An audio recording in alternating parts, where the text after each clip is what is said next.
नमस्कार साथियों, मैं अतुल तिवारी आप सबका अर्थ सिविल सर्विसेज क्लासेस में हार्दिक रूप से स्वागत करता हूं।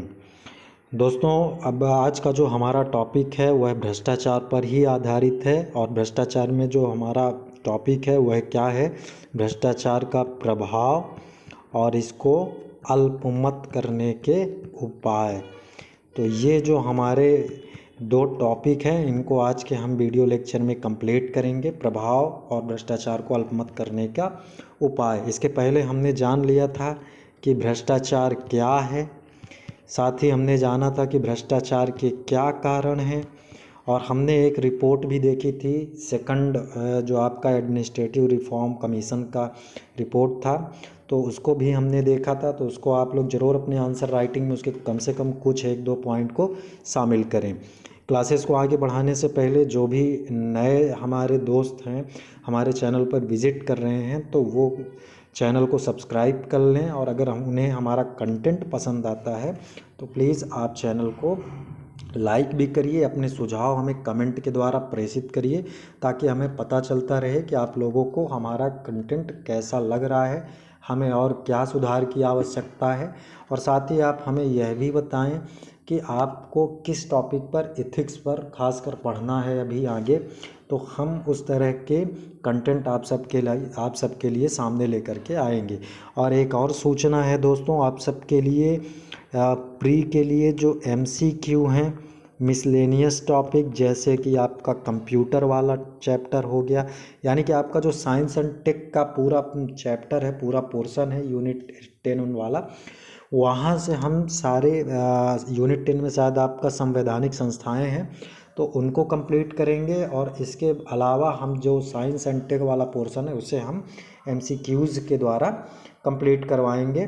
ठीक है दोस्तों, तो चलिए अब हम अपने क्लास को स्टार्ट करते हैं और देखते हैं भ्रष्टाचार के क्या क्या प्रभाव हैं।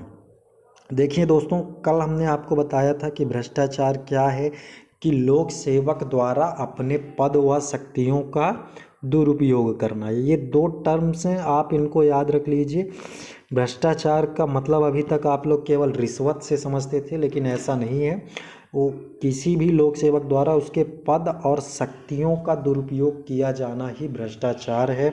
और शक्तियों में इसकी स्वविवेकी शक्तियाँ जो होती हैं, और पद यानी कि वह जिस पद पर होता है उसके कर्तव्यों का निर्वहन उचित ढंग से नहीं करता, तो उसे हम क्या कह देते हैं, भ्रष्टाचार कह देते हैं। अब जो हम कल पढ़े थे कि भ्रष्टाचार क्या है, कैसे होता है और उसके क्या क्या कारण हैं, किन किन विधियों से होता है, ये तो हमने पिछले लेक्चर में जान लिया था। आज के लेक्चर में हम देखेंगे कि इस भ्रष्टाचार के क्या क्या प्रभाव होते हैं हमारे समाज, राष्ट्र में, है ना, प्रशासन में क्या इसके प्रभाव हैं।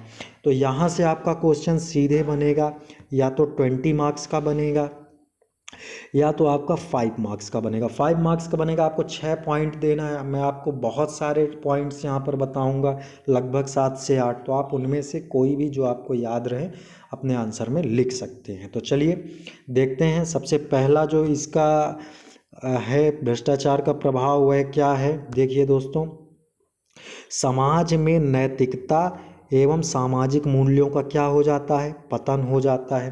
कल हम कारण पढ़ रहे थे कि भ्रष्टाचार का क्या कारण है, समाज में नैतिक मूल्यों का पतन होना। तो इसका प्रभाव भी वही है कि जब समाज जो है वो पूरी तरह से किस पर आधारित हो जाएगा, भौतिकवादी संस्कृति पर आधारित हो जाएगा, उसको वह केवल सुख समृद्धि के साधनों पर ही ध्यान केंद्रित करेगा, तो इससे क्या होगा, जो समाज में नैतिकता है और सामाजिक मूल्य हैं वह क्या हो जाएंगे, नष्ट हो जाएंगे, समाप्त हो जाएंगे। ठीक है। दूसरा प्रभाव देखिए कि जन सहयोग एवं जन सहभागिता में क्या आएगी, कमी आएगी। क्यों कमी आएगी, क्योंकि जो जनता है वह प्रशासन से कैसा एक्सपेक्टेशन रखती है कि जो ऑफिसर्स हैं या जो प्रशासन तंत्र है उनमें क्या होगा, उच्च नैतिकता होगी, है ना, ईमानदार होंगे। तो इस प्रकार से जब जनता की ये एक्सपेक्टेशन पूरी नहीं होती है प्रशासन के द्वारा, तो जनता क्या करेगी, इनके जो कार्यक्रम रहेंगे, योजनाएं रहेंगे, उनमें यह जन सहभागिता और सहयोग नहीं करेगी, जिससे इसकी योजनाएं क्या होंगी, असफल होंगी। तो ये भी एक इसका प्रभाव है। साथ ही क्या हो जाएगा, जो हमारे प्रशासन का प्रमुख लक्ष्य क्या होता है, राष्ट्रवाद और समूहवाद को बढ़ावा देना, राष्ट्र सर्वोपरि होता है। लेकिन अब क्या होगा, जो व्यक्तिवाद होगा उसका प्रभाव क्या हो जाएगा, बढ़ जाएगा। यानी कि व्यक्ति केवल अपने हितों को ध्यान में रखेगा, ना कि राष्ट्र और समूहवाद को। तो जो अधिकारी वर्ग है, जब वह स्वयं के लिए कार्य करने लगेगा, तो जो हमारे राष्ट्रवाद की नींव है वह कैसे होने लगेगी, कमज़ोर होने लगेगी। यानी कि इस भ्रष्टाचार के कारण हमारा राष्ट्रीय हित भी क्या होता है, प्रभावित होता है। आगे देखिए क्या है, प्रशासन व शासन तंत्र पर जन विश्वास कम होने लगता है। ये तो जन सहभागिता और जन सहयोग में ही आप लोगों ने देख लिया। जन विश्वास का सीधा सा मतलब ये है कि जो जनता है वह प्रशासन के माध्यम से ही अपने कार्यों की पूर्ति करता है। लेकिन जब वह देखता है कि प्रशासन ही भ्रष्ट है, प्रशासन में कोई नैतिकता नहीं है, ना ही कोई मूल्य हैं जिनसे क्या हो, जनता प्रभावित हो सके, तो जब प्रशासन में ये सारे गुण नहीं होंगे तो जन विश्वास तो ऑटोमेटिक क्या हो जाएगा, कम हो जाएगा। और जब ये उसमें जन विश्वास नहीं रहेगा जनता का, तो क्या होगा, विधि और कानून की अवहेलना होगी। क्यों होगी, क्योंकि अब मैंने अभी आपको बतलाया कि उपभोक्तावादी संस्कृति, भौतिकवादी संस्कृति के कारण क्या हो रहा है, व्यक्तिवाद को महत्व मिल रहा है। और जब व्यक्तिवाद को महत्व मिलता है तो जो प्रशासन द्वारा नियम और कानून बनाए जाते हैं वह क्या होने लगते हैं, कमज़ोर होने लगते हैं, क्योंकि इस विधि का पालन कराने वाले ही क्या हैं, भ्रष्ट हैं। तो जब उनके द्वारा ही विधि और कानून का पालन नहीं किया जाएगा तो जनता द्वारा तो जाहिर सी बात है कि उसकी अवहेलना की जाने लगेगी। इसका अगला प्रभाव क्या है, सामाजिक असंतोष में वृद्धि। अब देखिए भ्रष्टाचार इतना बड़ा मुद्दा है कि यह हर लगभग सभी क्षेत्रों को क्या करता है, प्रभावित करता है। सामाजिक असंतोष में वृद्धि आएगी। अब सामाजिक असंतोष में कैसे वृद्धि आएगी, अब जो युवा वर्ग है, युवा वर्ग क्या करेगा, उसकी जो समस्याएं हैं उनका निराकरण नहीं होगा, या कि उनके साथ क्या होगा, पक्षपात होगा, क्योंकि प्रशासन द्वारा क्या किया जा रहा है, अपने पद और शक्तियों का दुरुपयोग किया जा रहा है। अब कोई कृषक है, कृषक को क्या आवश्यकता है, बिजली की आवश्यकता है, उर्वरक की आवश्यकता है।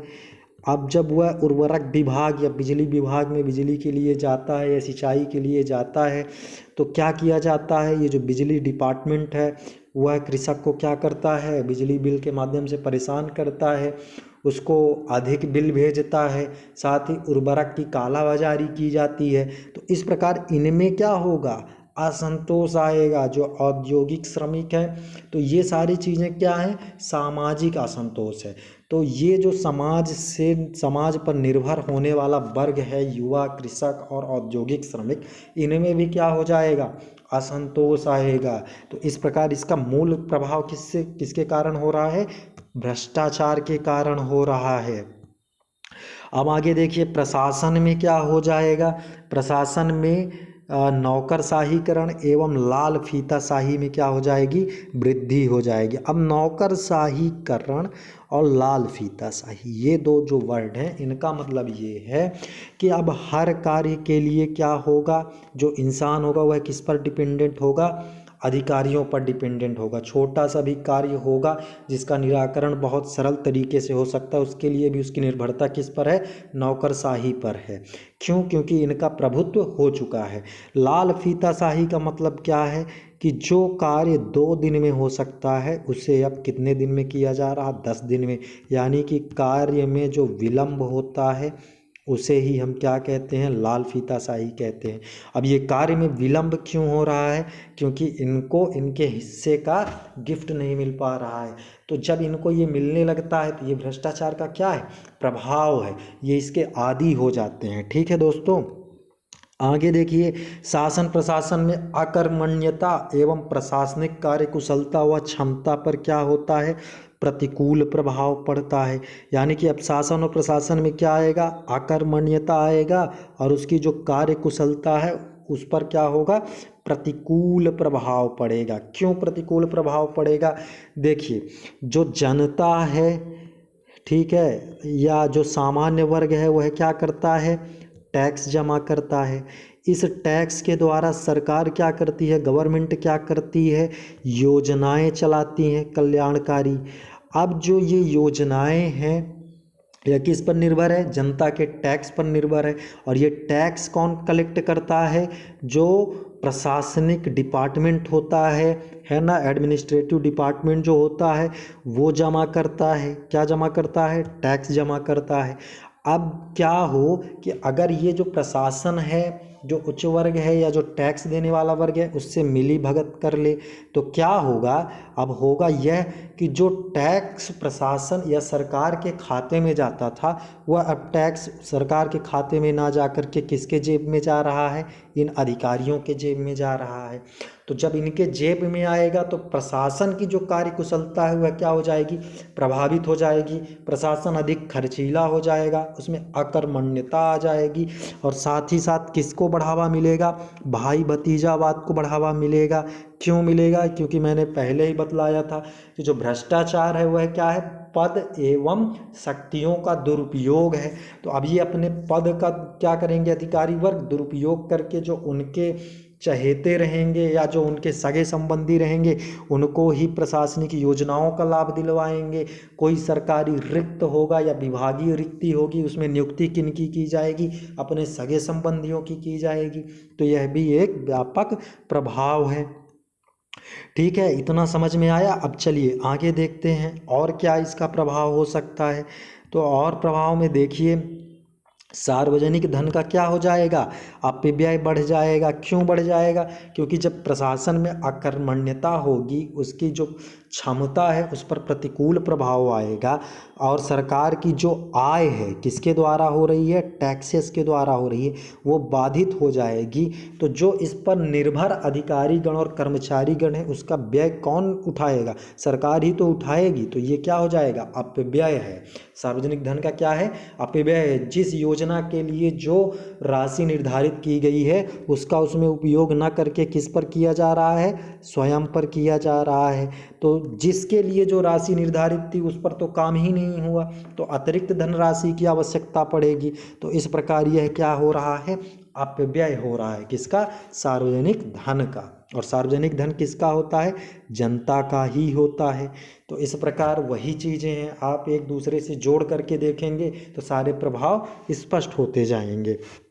आगे देखिए, काला धन या समानांतर अर्थव्यवस्था के कारण क्या हो जाएगा, आर्थिक विकास अवरुद्ध हो जाएगा। क्यों हो जाएगा आर्थिक विकास, देखिए काला धन जो है उसे क्या किया जाएगा, ये जो अधिकारी वर्ग हैं या जो अन्य वर्ग हैं वो जब एकत्रित करेंगे तो इससे एक पैरेलल इकॉनमी डेवलप हो जाएगी। कैसे पैरेलल इकॉनमी, एक तो इकॉनमी है ही जो कि डिमांड और सप्लाई पर चल रही है, जिस पर कंट्रोल गवर्नमेंट का है, हर एक पैसे का हर एक धन का क्या हिसाब किताब है। लेकिन एक ऐसा भी है जिनके पास बहुत सारी अकूत धन संपदा है और उस धन संपदा को वो क्या किए हुए हैं, अपने पास एकत्रित किए हुए हैं, जिसका ब्यौरा सरकार के पास नहीं है। तो जब इसका ब्यौरा नहीं है लेकिन ये धन क्या है, मार्केट में सप्लाई हो रहा है।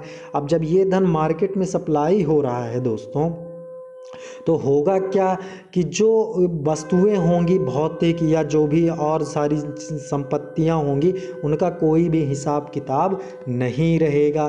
तो आर्थिक विकास कैसे हो जाएगा, अवरुद्ध। अब जब इनके पास धन है तो इससे क्या हो जाएगा, आर्थिक असमानता में क्या हो जाएगी दोस्तों, वृद्धि हो जाएगी। ठीक है, इतना समझ में आया आप लोगों को। एक ही वर्ग के पास धन का क्या हो जाएगा, एकत्रीकरण हो जाएगा और जो अन्य वर्ग रहेगा वह धन से क्या हो जाएगा, वंचित हो जाएगा। चलिए अब आगे देखते हैं, समाज में आर्थिक असमानता सामाजिक सौहार्द पर क्या हो जाएगा दोस्तों, प्रतिकूल प्रभाव पड़ेगा।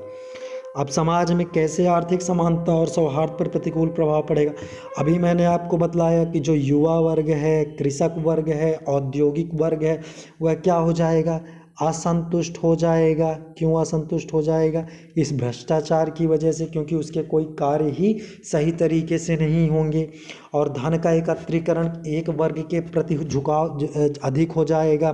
तो इससे क्या हो जाएगा, आर्थिक असमानता आ जाएगी, सामाजिक सौहार्द बिगड़ जाएगा।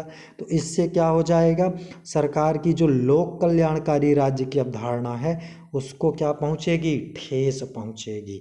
तो इससे कहने का तात्पर्य ये है कि इसके कारण, भ्रष्टाचार के कारण सरकार की जो लोक कल्याणकारी राज्य की अवधारणा है वह भी क्या होती है, प्रतिकूल रूप से प्रभावित होती है। ठीक है दोस्तों, अब आइए आगे देखते हैं अन्य प्रभाव इसके क्या हो सकते हैं।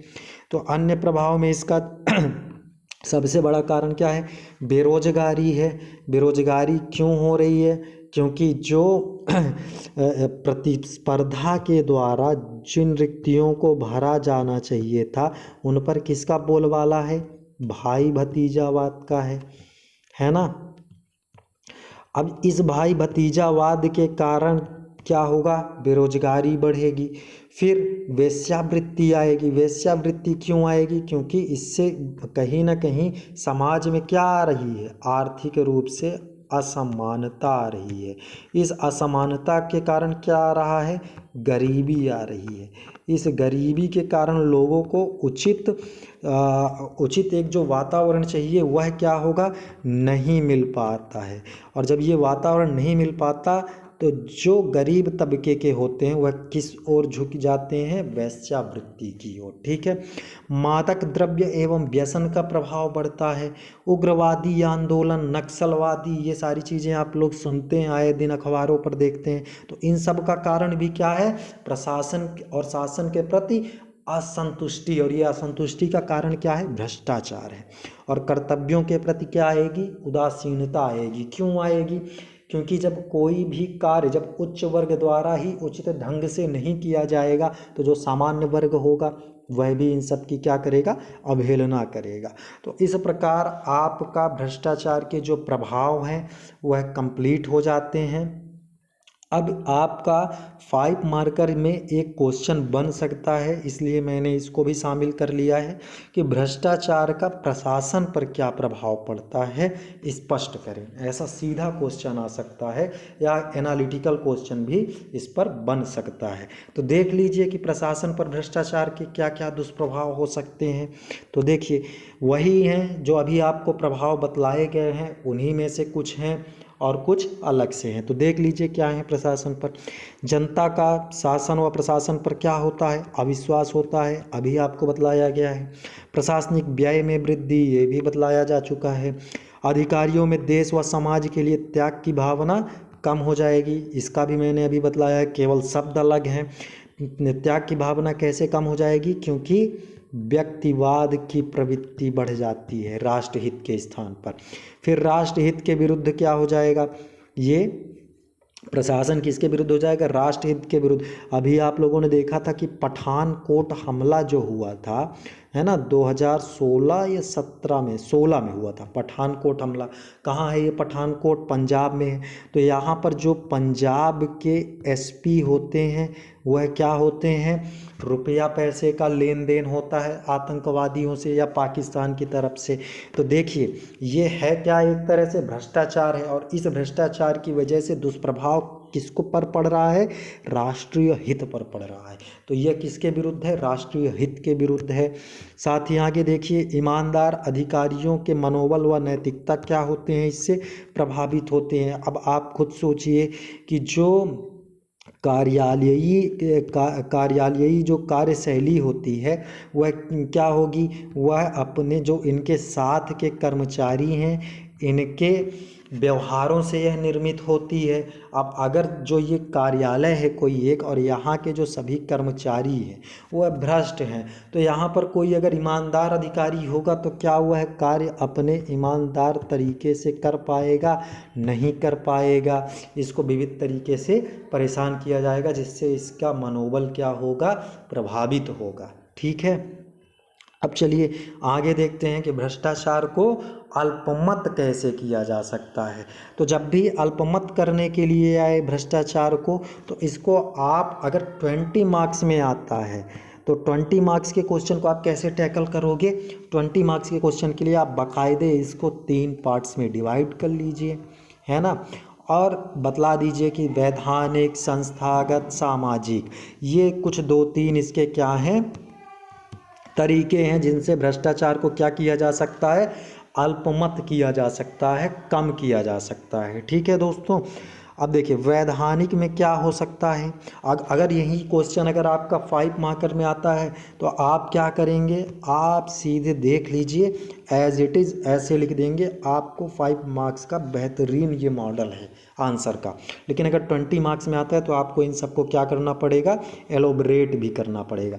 तो वैधानिक में देखिए क्या है, पहला है भ्रष्टाचार निवारण अधिनियम 1947, दंड विधि संहिता संशोधन अधिनियम 1952 और भ्रष्टाचार निवारण अधिनियम 1988। और इसके अलावा भी अभी एक जुड़ा है, वो कौन सा है वो भी जान लीजिए, उसको यहाँ पर लिखना भूल गया है, क्या है, भ्रष्टाचार निवारण संशोधन अधिनियम, भ्रष्टाचार संशोधन अधिनियम 2019। इसमें भी कई सारे नए प्रावधान किए गए हैं जिसे कंप्लीट करवाया जाएगा नेक्स्ट वीडियोज़ लेक्चर में। ठीक है।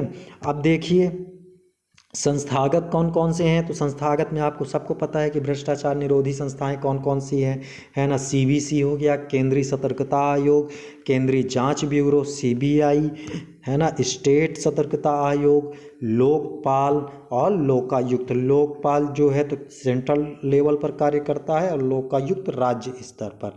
फिर आगे देखिए सामाजिक क्या हो सकता है भ्रष्टाचार को कम करने के लिए, तो समाज के स्तर पर नागरिक घोषणा पत्र सरकार द्वारा जारी किया गया है जिसमें सभी अधिकारियों के कर्तव्यों को चिन्हित किया गया है और साथ ही जो योजनाएं हैं या जो भी हैं उन सब के बारे में सूचनाएं एक चार्ट के द्वारा दी जाती है, तो इसको भी आपको बतलाया जाएगा, परेशान मत होइए आप।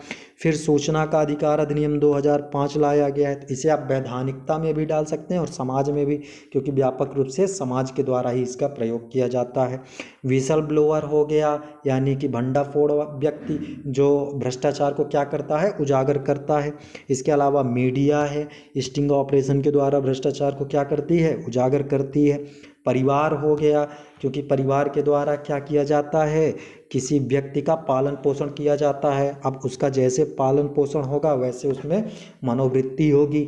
अब अगर उसका अच्छा होगा तो वह भ्रष्टाचार के विरोध में कार्य करेगा, अगर उसका पालन पोषण भ्रष्टाचार के अनुकूल हुआ है तो वह भ्रष्टाचार को क्या करेगा, बढ़ावा देगा। समाज है, समाज कैसे अपने व्यक्तियों को पोषित करता है उस पर भी निर्भर करता है। अब चलिए देखते हैं भ्रष्टाचार के अल्पमत करने के उपाय। ये सीधे आपका क्वेश्चन अगर आता है कि भ्रष्टाचार को अल्पमत करने के उपायों का वर्णन कीजिए या किन उपायों के द्वारा भ्रष्टाचार को कम किया जा सकता है, व्याख्या करें, है ना। या भ्रष्टाचार को अल्पमत करने के लिए सरकार या शासन द्वारा कौन कौन से प्रयास किए जा सकते हैं, सुझाव दीजिए। तो इस प्रकार आपको अलग अलग टाइप के क्वेश्चन यहाँ पर क्या हो सकते हैं, बन सकते हैं। तो चलिए उपायों को देख लेते हैं एक सरसरी नज़र में, और इसके बाद जो हमारा लेक्चर आएगा उसमें हम देखेंगे कि भ्रष्टाचार को अल्पमत करने में आपका जो समाज है,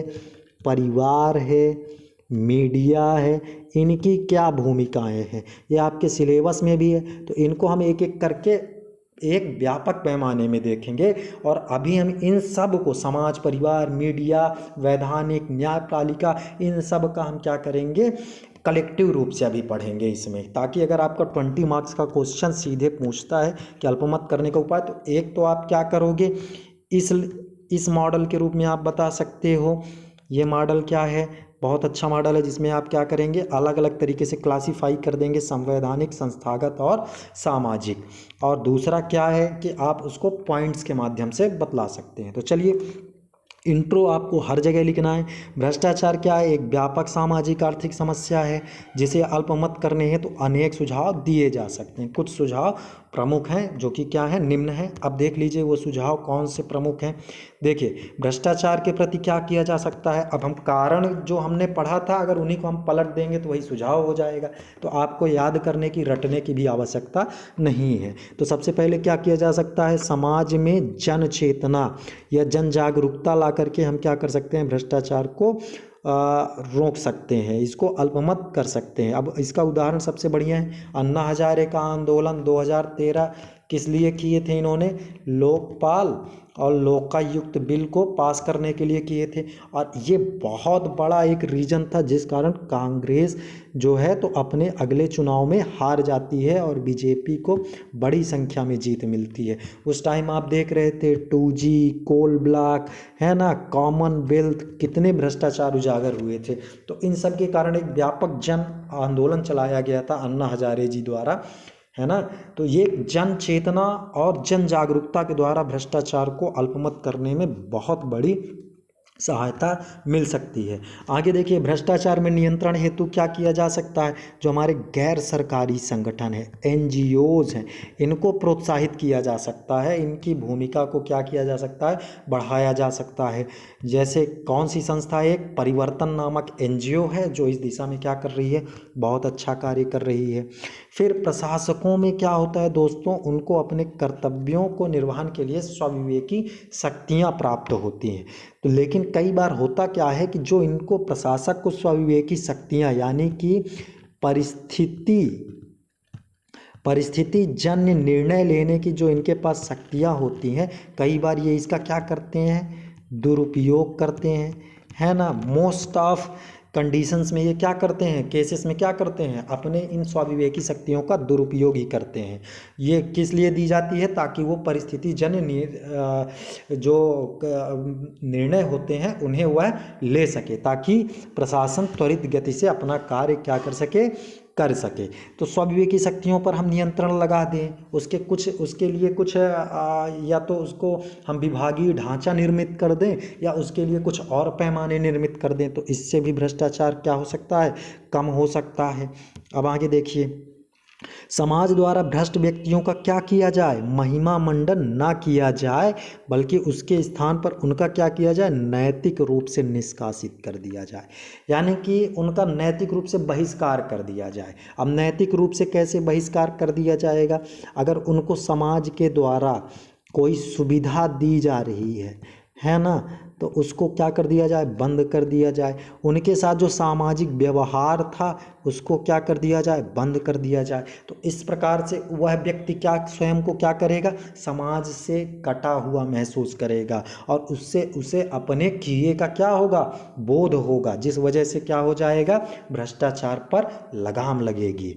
ठीक है दोस्तों, अब आइए आगे देखते हैं। जो हमारी न्यायिक प्रणाली है वह क्या है? वह बहुत ही लचर है, हमने पढ़ा था। तो इसमें क्या किया जाए? सुधार किया जाए। और सुधार क्यों किया जाए? ताकि वह ऐसे मामलों को जो भ्रष्टाचार से संबंधित है उन पर वह त्वरित सुनवाई कर सके, है ना।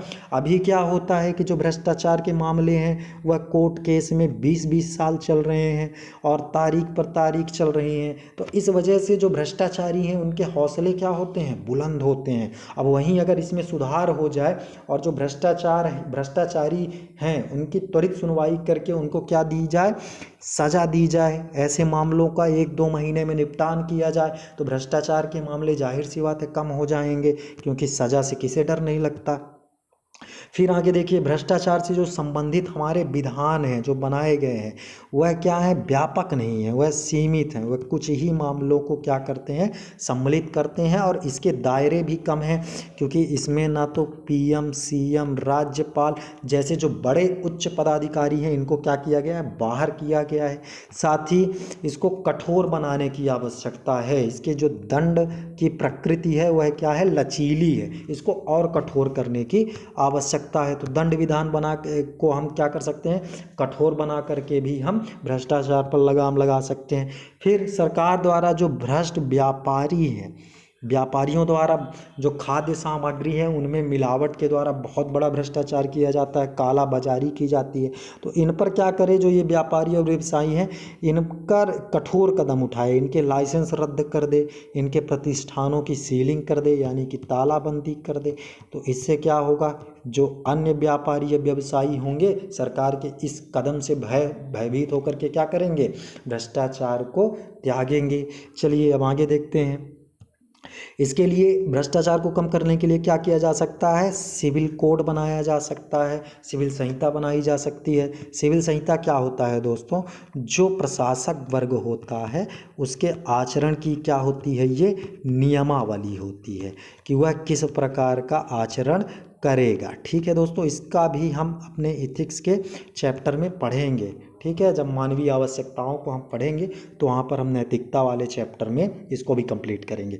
फिर जो अंतर्राष्ट्रीय संस्थान हैं जैसे कि ट्रांसपेरेंसी इंटरनेशनल, संयुक्त राष्ट्र का भ्रष्टाचार निरोधी प्रसंविदा है, घोषणा पत्र है, उसमें क्या है, सहयोग की आवश्यकता है। होता क्या है दोस्तों कि जो ये इंटरनेशनल लेवल के ऑर्गेनाइजेशंस होते हैं इनके द्वारा भी सहयोग नहीं किया जाता, और जब कभी सरकार के प्रतिकूल रिपोर्ट प्रकाशित की जाती है ट्रांसपेरेंसी इंटरनेशनल द्वारा, तो सरकार क्या करती है, मानने से इनकार कर देती है कि नहीं ऐसा नहीं हुआ, यह किसके कारण हुआ है, दुर्भावना के कारण ऐसा किया गया है। तो इस प्रकार जो ये चीज़ें हैं इनको हटा दिया जाए और इनके प्रति क्या किया जाए, सहयोग किया जाए, तो भी भ्रष्टाचार को क्या किया जा सकता है, अल्पमत किया जा सकता है। तो इस प्रकार दोस्तों ये भ्रष्टाचार के अल्पमत करने के उपाय थे जिन्हें हमने क्या कर लिया है, कंप्लीट कर लिया है। अब जो हमारा अगला लेक्चर होगा वह भ्रष्टाचार को कम करने में जो आपका समाज, परिवार और जो मीडिया है उसकी क्या भूमिका है ना, उसके बारे में हम देखेंगे। ये जो आपका यूनिट 4 का ये चैप्टर है इसको हम कैसे सीक्वेंस में पूरा कंप्लीट कर लेंगे, एक एक पॉइंट आपको कंप्लीट करवा दिया जाएगा ताकि आपका 40 मार्क्स क्या हो सके, सॉलिड हो सके। बस आप लोगों से बस एक ही रिक्वेस्ट है कि आप लोग प्लीज़ हमारे चैनल को सब्सक्राइब करिए ताकि हमारा मनोबल क्या हो सके, बढ़ सके। और अगर आपके कोई सुझाव हैं तो आप हमें कमेंट द्वारा ज़रूर सूचित करिए। तो आज के लिए बस इतना ही, धन्यवाद, जय हिंद।